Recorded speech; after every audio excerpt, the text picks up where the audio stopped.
تمت أشغال تجري على قدم وساق هنا بهذه البنية الصحية الكبرى بالمغرب، على أمل الانتهاء منها في أفق نهاية شهر أكتوبر القادم.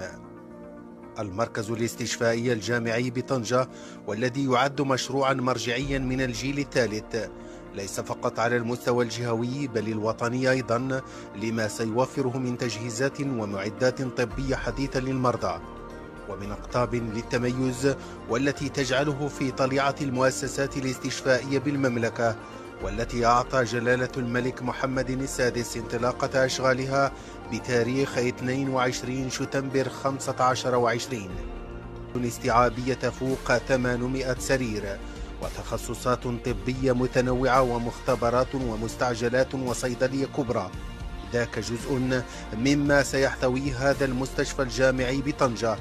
وفور الانتهاء منه في الأسابيع القليلة المقبلة سيكون قبلة عدد من المعدات التقنية واللوجستيكية الطبية الحديثة،